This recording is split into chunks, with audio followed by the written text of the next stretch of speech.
People foaming at the mouth, left gasping for air, and dying after sarin gas was dropped on Khan Sheikhoun.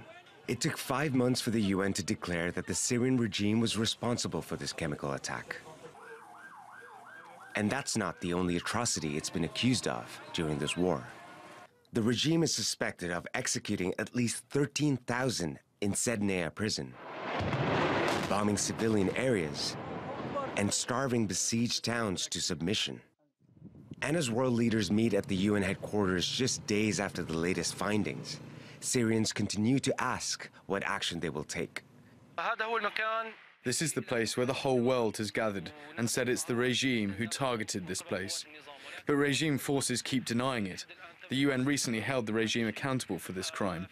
Although the evidence was clear from the beginning, I filmed this massacre and the chemical attack. Nearly 100 people died in the early hours of April the 4th, many in their sleep.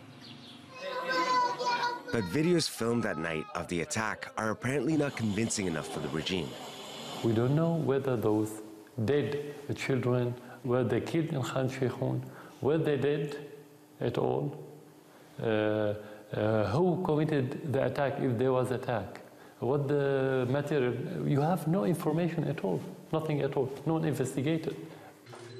The regime cooperated with the international community to remove its chemical stockpiles in 2014. But many experts believe some supplies were undeclared and withheld. And the Syrian authorities declared a very small part, which was not satisfactory from my point of view. Many Syrians, including Adam, have now started to believe that statements, even by the UN, are not worth the paper they're written on.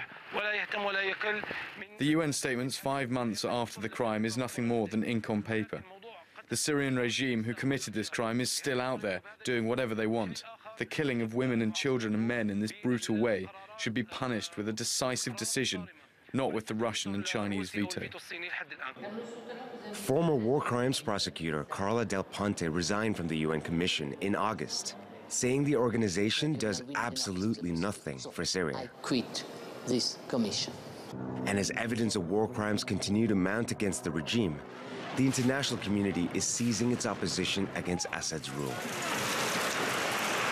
Rahul, Radhakrishnan, TRT World.